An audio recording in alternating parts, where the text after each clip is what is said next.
Welcome back. How are you? Thank you. I'm well. How are you? I'm very good. I'm very good. So you are in the office now? I'm in the office now, but I was doing a bit of traveling. So I was over in Europe. I went to Italy for a week. Wow, that's Yeah, amazing. Did you my enjoy best, it? yeah. My best friend got married. So I couldn't miss that. So I made that happen. She got married in Sicily on a vineyard. So that was just gorgeous.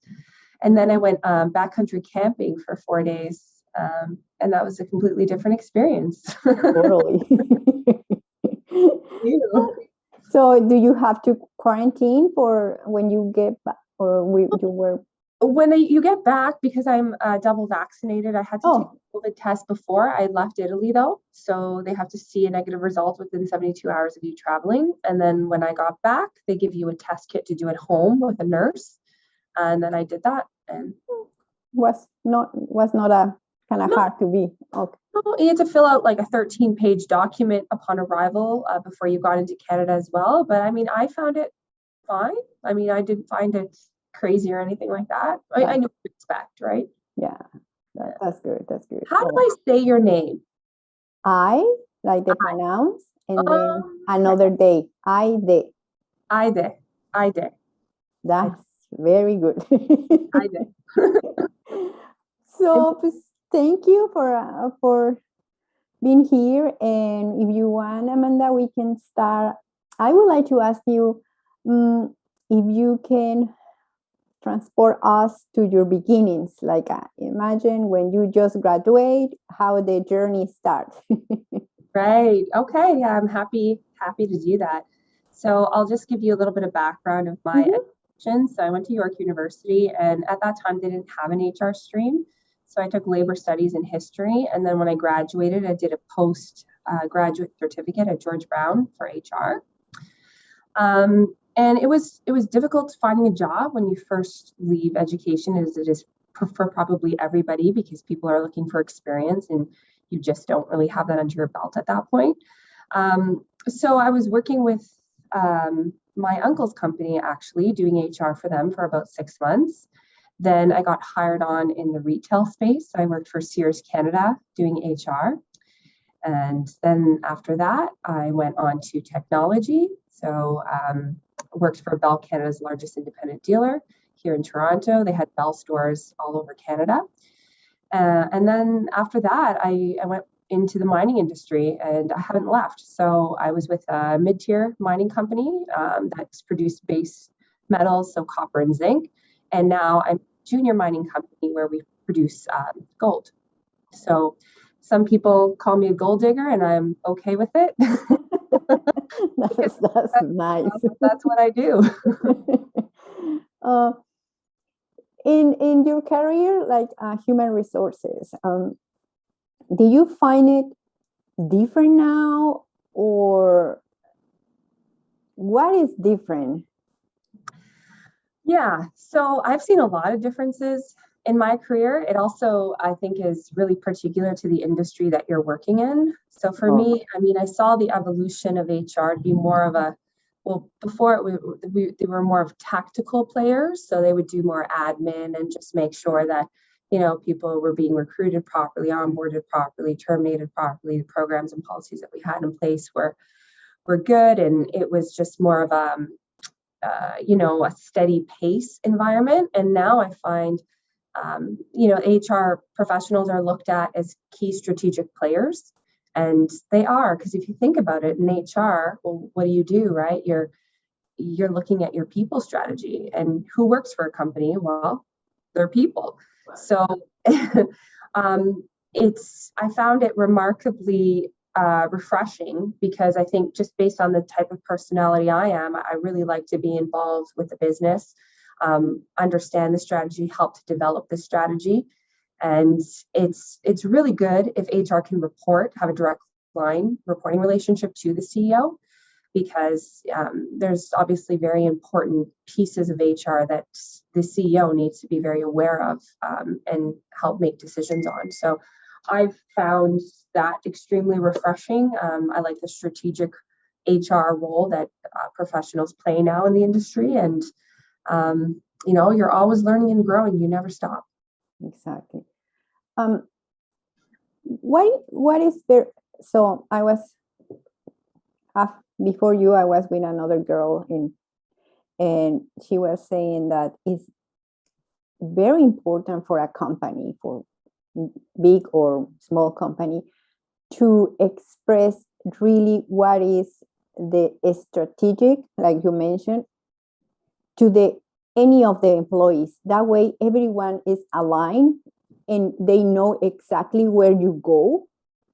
Because if you are not aligned, it's the company feel like they are all over the place. Can you kind of explain a little more if it's true or?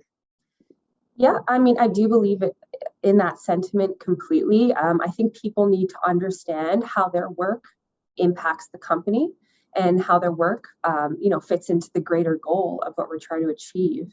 And it's really important for them to understand the company priorities, goals, values, and the easiest way to probably do that is through performance management. So if we've got a set of corporate objectives, well, how does that link down to the business unit, and how does that link down to departments? How does that link down to the individual? And for us, I mean, we're a small organization. So as I mentioned, we're a junior mining company. So we've got about 100 full-time employees. That's obviously much easier to do than if you've got, a multinational global company with thousands and thousands of employees. So we're lucky in that respect that it's easy to communicate these things down to, our frontline worker. And, something I've always heard in any workplace I've been at is just communication. Communication has to be better. Well, what does that mean exactly? And we found that it means, talking directly to frontline people, our CEO going out to site, understanding their day-to-day work, understanding their issues and dilemmas and questions that they have.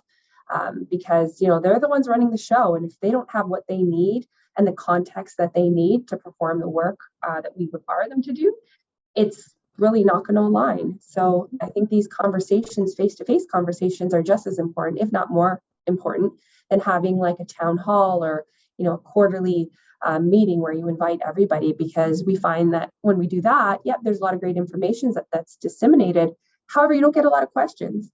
People are maybe not so inclined to ask questions in a group. So, you have to have different modes of communication that can reach all of our employees, basically. That's amazing, because the only way to keep going and growing is like communication, like you said, because sometimes we feel intimidated to go and ask something, and so we keep it. And if we don't open those channels to be communicating simple question, because you don't know, like maybe they need, I don't know, pencils, I don't know, or something, and if you don't know how. And when my dad was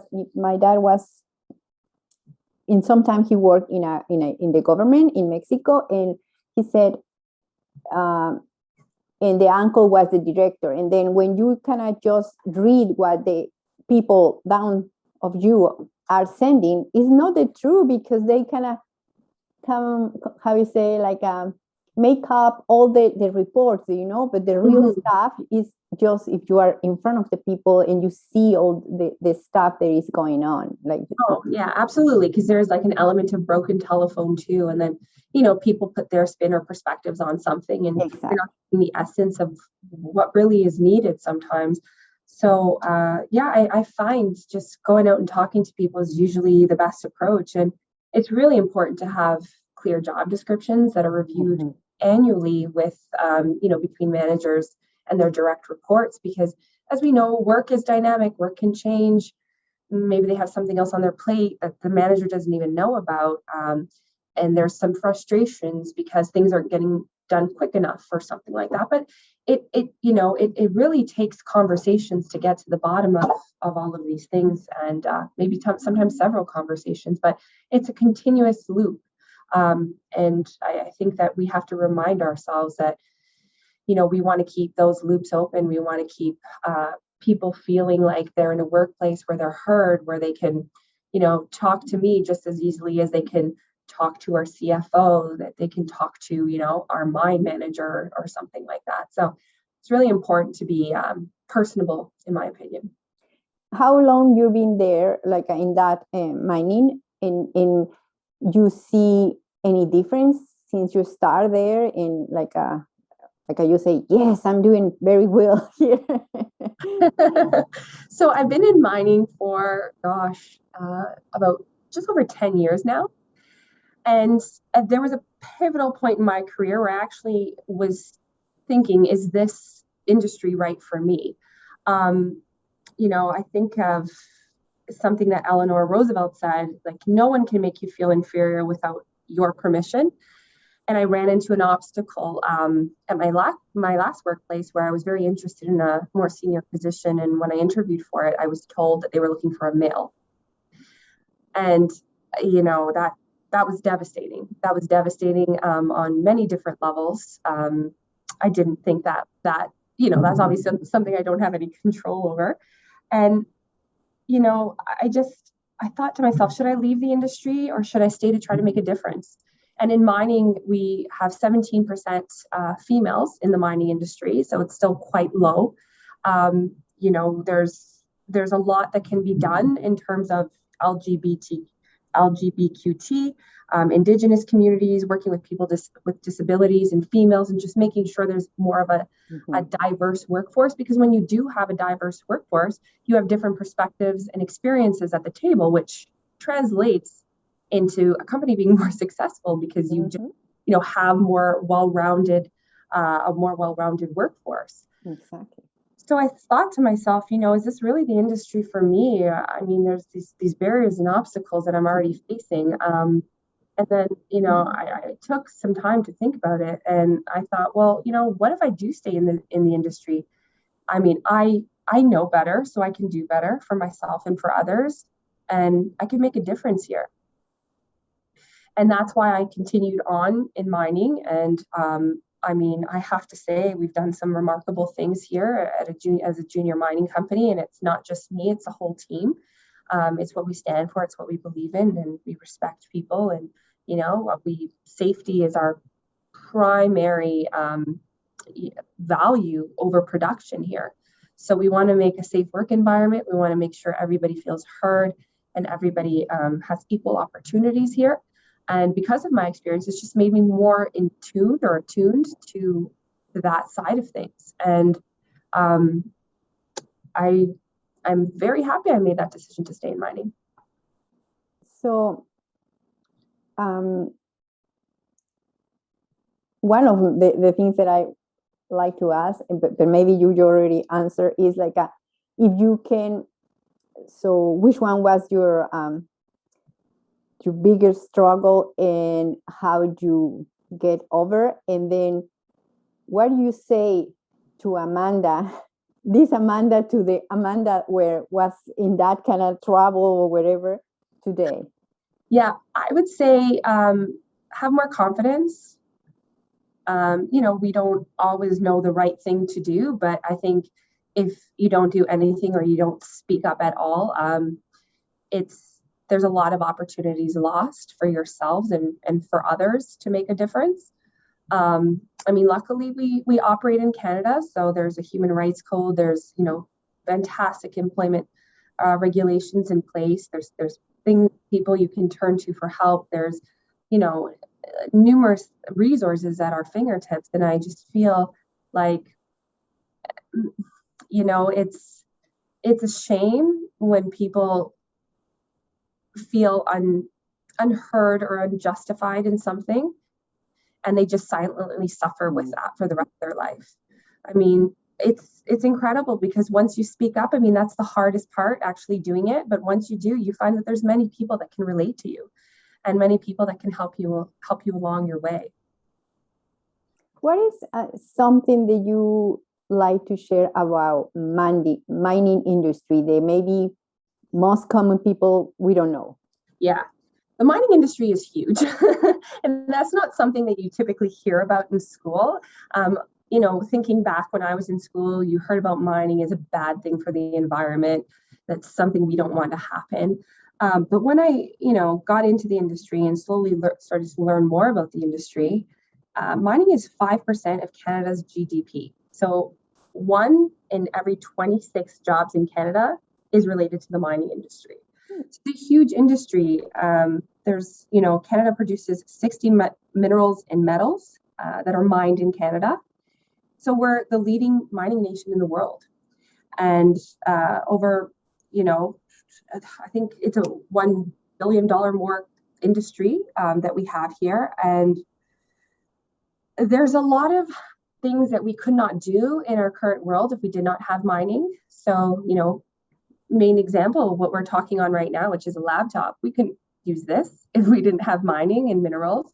We couldn't use a cell phone. We couldn't drive a car.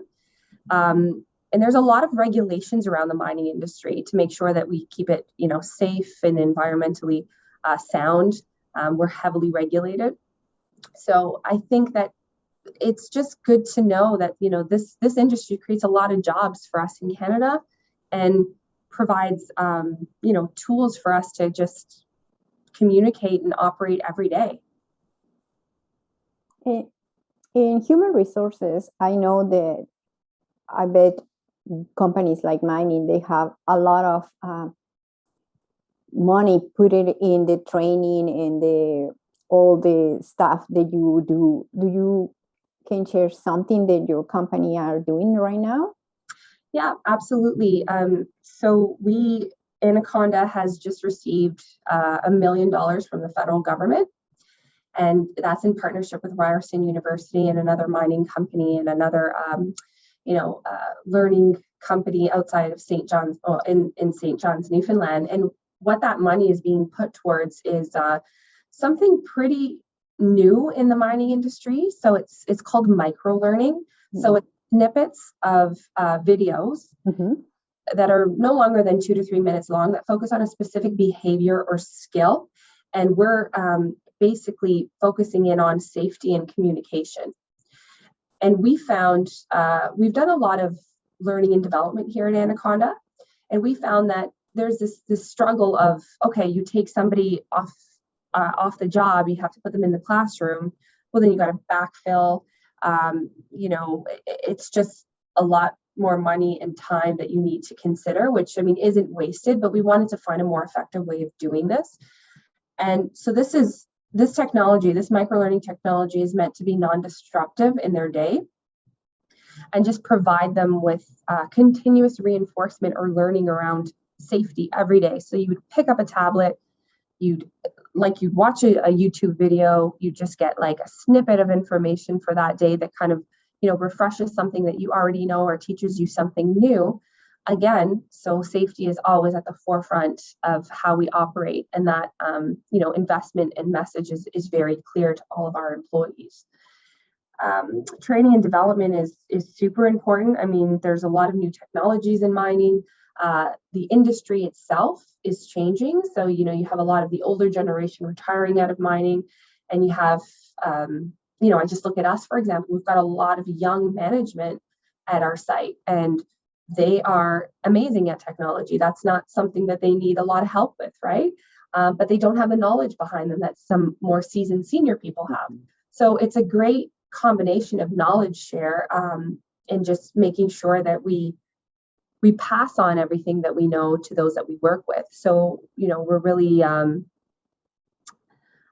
focused on making that happen here at Anaconda. So whether it be individual learning or some type of overarching learning, that is something that is always in my budget, always on my radar to make sure we continuously do here.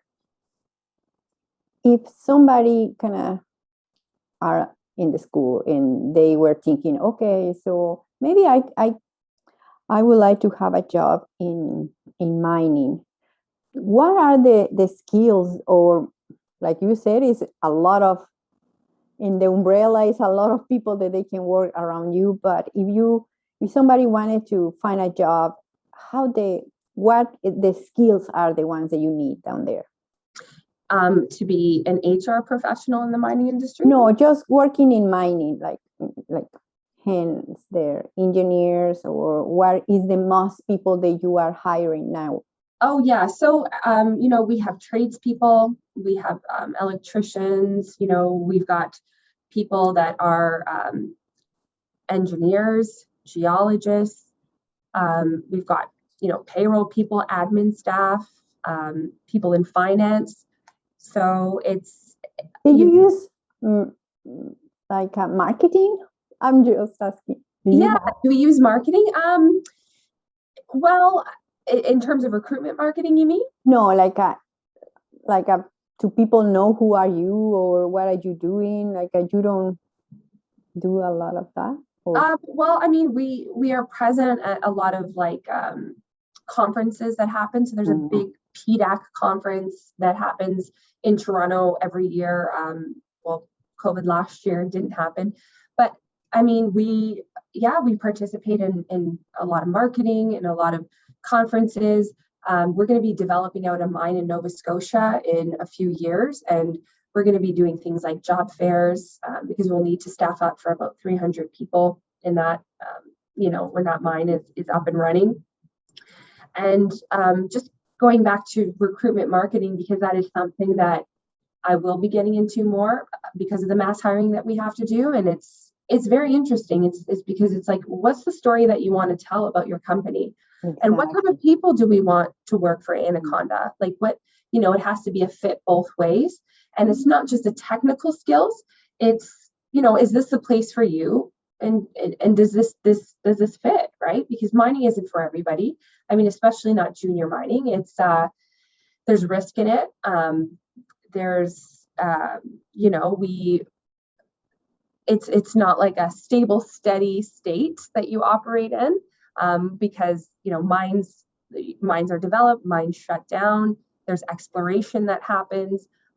You can find a new deposit at any point in time, then that changes everything. Mhm. So I think it's a very dynamic industry, and we want to make sure that the people that are attracted to that type of even lifestyle, because you're operating in rural areas, that they know about us, and Mhm. they know what kind of career they can have here at Anaconda.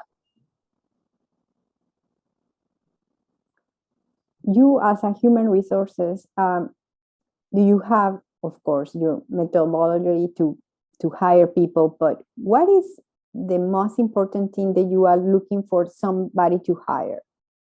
Hmm.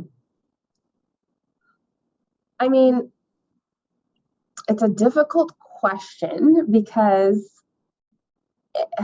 well, we have our values, right? So we want to make sure that somebody is, respectful of others. We want to make sure that they can be good team players.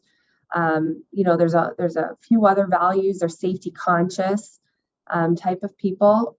So I mean, the values is something that we use as kind of our compass to make sure that somebody uh, feels this strongly about those as we do, all working here. Um, and then it has to be, it's important that they're okay with where we're operating.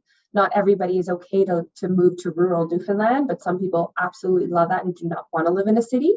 And we've got an office in Toronto, we've got an office in Halifax and St. John's, Newfoundland, and an operation out in rural Newfoundland and Bay Vert. And um, we are all kind of, in different places, but operating as one team. So again, communication, I can't stress enough, is Mhm. super important for us to make our world go round. And I can give you an example. I mean, I talk to about 3 or 4 people a day, and face, like just how we're doing right now on a Zoom call or a Microsoft Teams call. And we're good at communicating.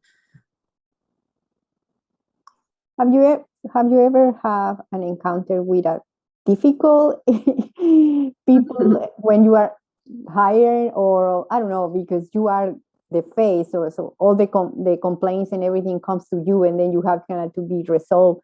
So can you share something, or maybe funny? No, maybe could be not too difficult.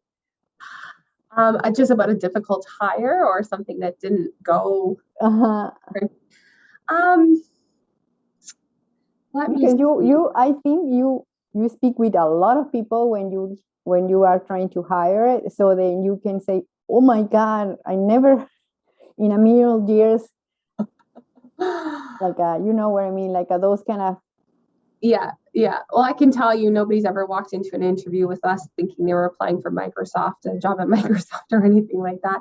But I mean, sometimes when people are difficult, it's because they're not understanding or you're not understanding that perspective, right? And it's just a matter of, again, getting down to the bottom of it. And I find coaching, in terms of the coaching methodology and asking powerful questions and actively listening, can really help to sort out most situations. I mean, I can give you an example. I was speaking to one of our employees. This is not a hiring example, but it's just an internal, piece. I was speaking to one of our employees, and they were quite frustrated because there was a meeting that happened and they weren't invited. And then they heard about some things that they had to do outside of the meeting, and they were really frustrated because they weren't included. And then when I went back to the person that actually had the meeting, it was like, oh no, this meeting was on this topic, so I didn't need them there. Maybe this message got back to them because it's something I said in passing. So it was just basically your classic broken telephone, where one person thought it was something else than what it actually was.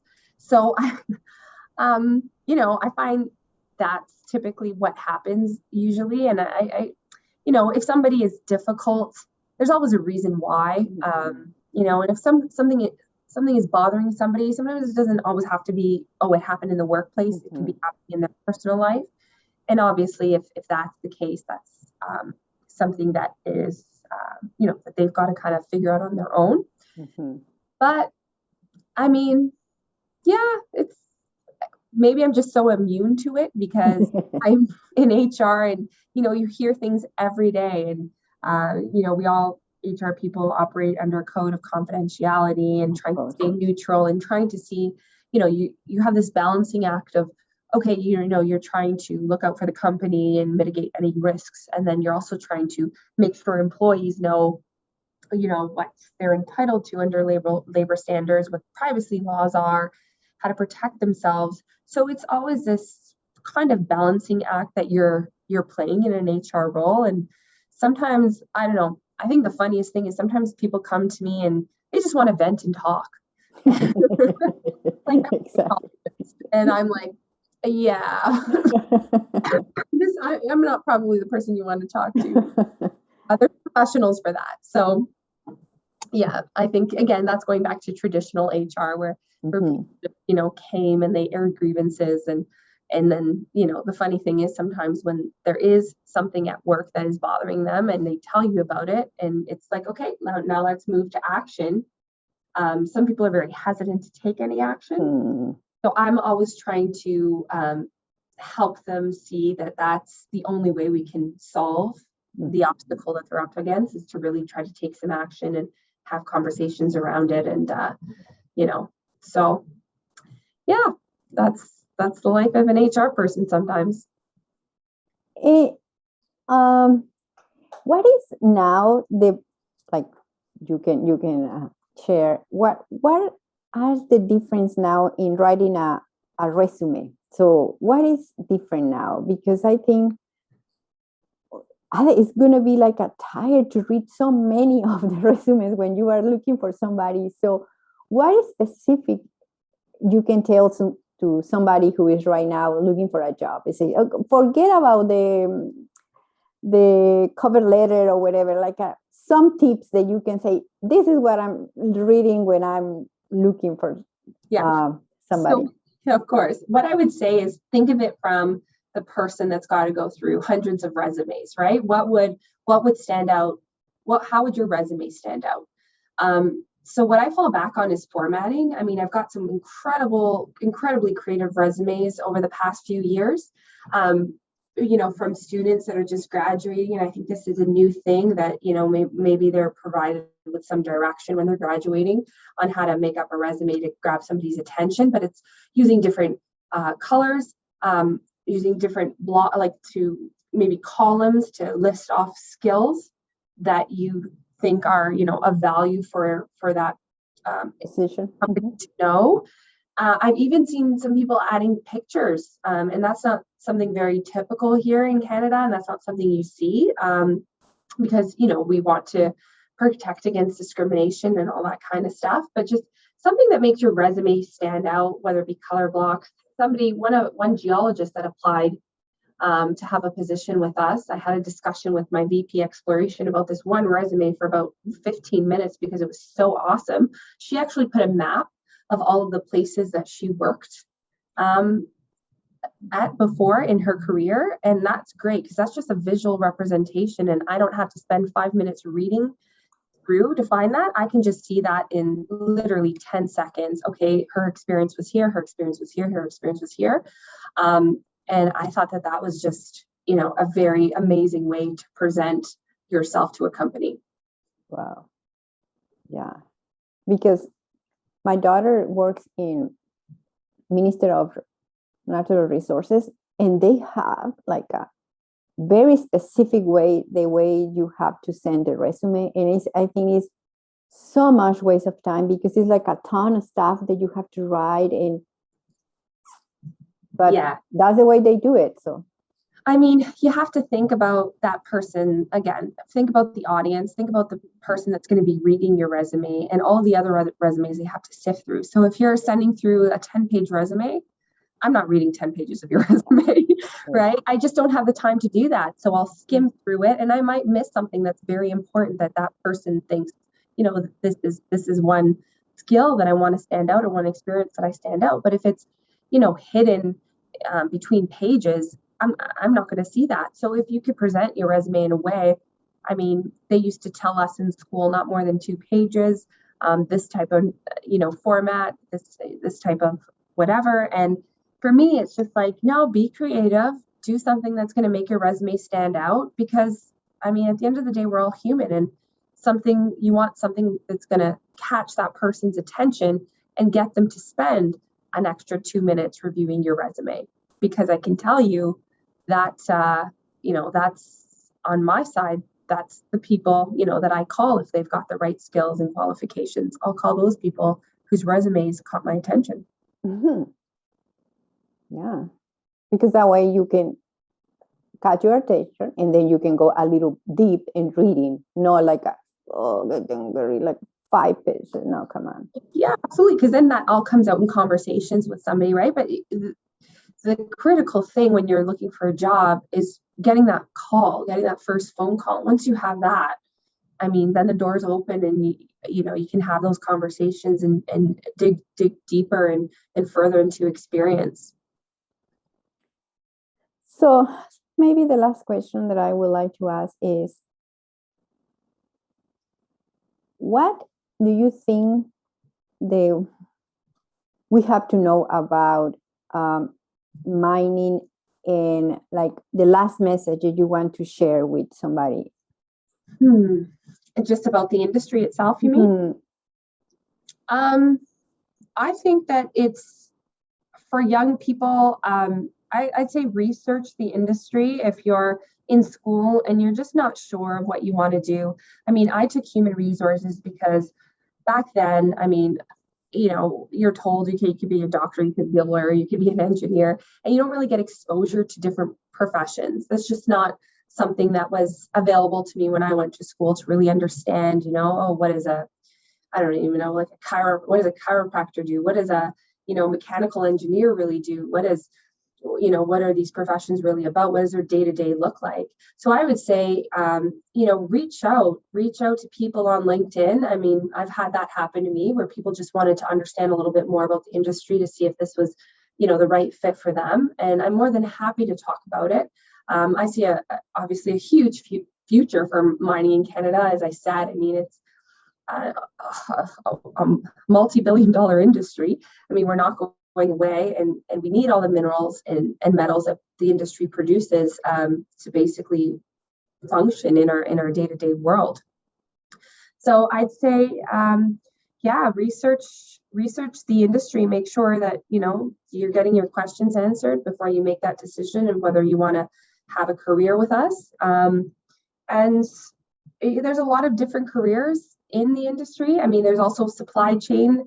Less than 1% 40% of the supply chain is owned by female entrepreneurs. And that's changing. And I think that, when we go out to tender and we're, looking for different suppliers, females usually enter into, will set up a company because they feel like there's a need there that has to be met.